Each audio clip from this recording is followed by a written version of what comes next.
Hello and welcome to Filled with His Love.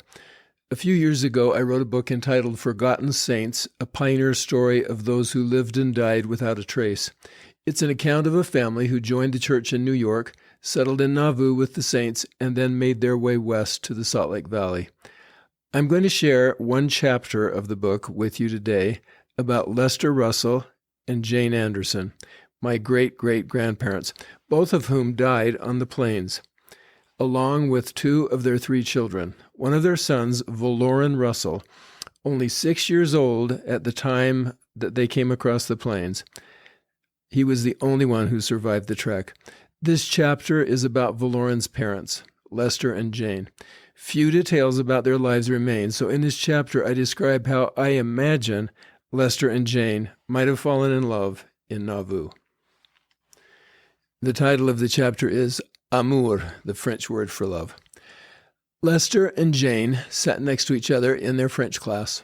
Their teacher, Orson Spencer, and yes, Orson Spencer did teach French in Nauvoo and other languages. Orson Spencer could see that something was happening between them, but he was not bothered by it at all. They kept quiet most of the time, and when they did speak, they spoke in French as part of the conversational practice that happened every day. Neither one knew what drew them to the French language, but they both loved studying it, especially together after school. During one of his lessons on verbs, Brother Spencer emphasized how common the verb aimer, A-I-M-E-R, is in French. To like or to love, he said. This is a verb you'll use almost every day in the French language. J'aime ce livre. I like this book. Est-ce que tu aimes ces vêtements? Do you like these clothes? Aimons-nous les pommes? Do we like apples?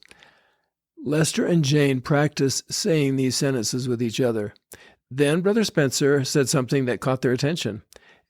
Aimer can also be used for the word love. So if I say je t'aime, it would be interpreted I love you rather than I like you. The teacher's description of a simple verb raised everyone's eyebrows. Brother Spencer was so academic, so caught up in his thoughts, I'm not sure he fully realized what he was asking the students to do next. Now, I want you to practice using the verb aimer in as many sentences as you can, with both meanings, to like and to love. Some of the students got a smirk on their faces, but most decided to jump right into it. Each young man turned to a girl next to him and said with feigned emotion, Je t'aime. But Jane and Lester were not in a silly mood, so they began making up their own sentences, and when they finally followed Brother Spencer's instructions and said, Je t'aime, something happened. It was as if the room was empty, and they were the only ones in it. The others may have been laughing at the assignment, but Lester and Jane were not laughing. They had spent a lot of time together, and they liked each other as friends, but they had never said to each other, I love you. Following their teacher's simple instructions had more effect on them than he or they could have imagined. Their reaction after saying Je t'aime was one they had never before experienced. For a brief moment, heaven met earth. They felt something new, and they didn't want that feeling to go away. They wanted to be together. The next few days after school, they sat on their favorite rocks on the banks of the Mississippi. They talked about their future and what they wanted from life. Jane wanted to have children someday, and so did Lester.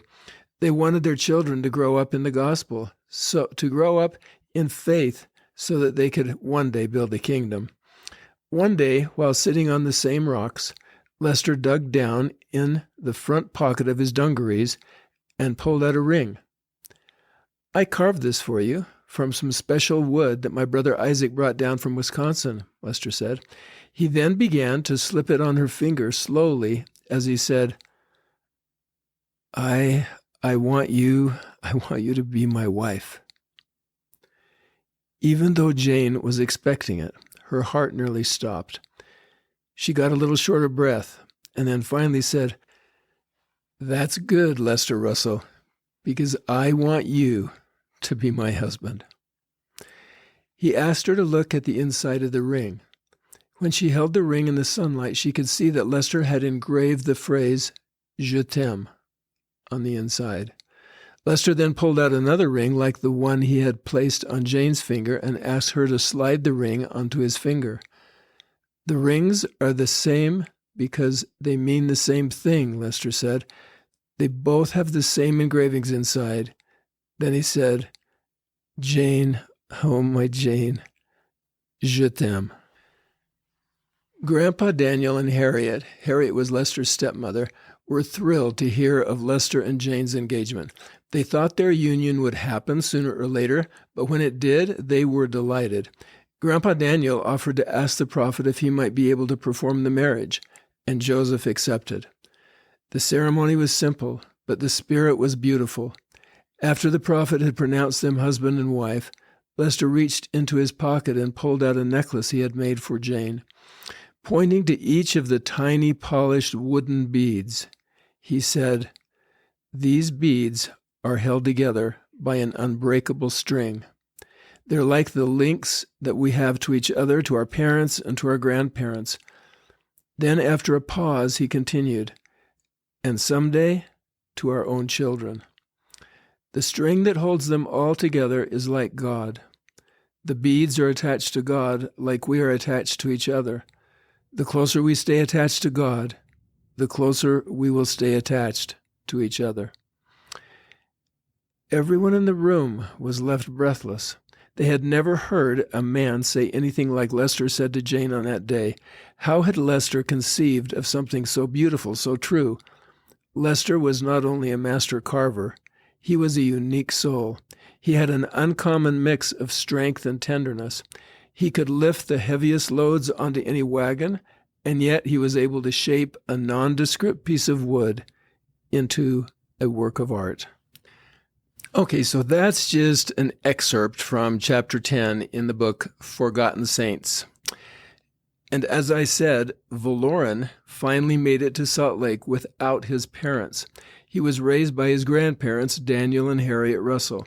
His brother, Velasco, died and was buried on the plains. His sister also died and was buried on the plains, as were both of his parents, Lester and Jane. Valerian was the only one in his family to complete the trek. So without Valerian, I wouldn't be here because he was my only ancestor that made it across the plains.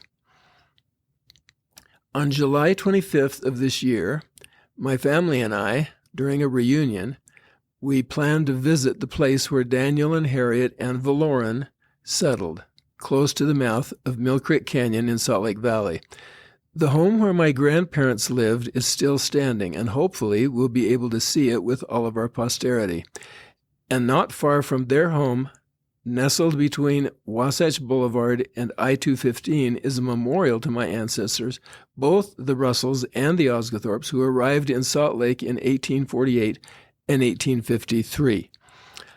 I cannot begin to express the feelings I have when I consider the sacrifices they made as they left the comfort of their homes and trudged along that trail to an unknown valley where they had to carve out a living, build a home, and raise their family.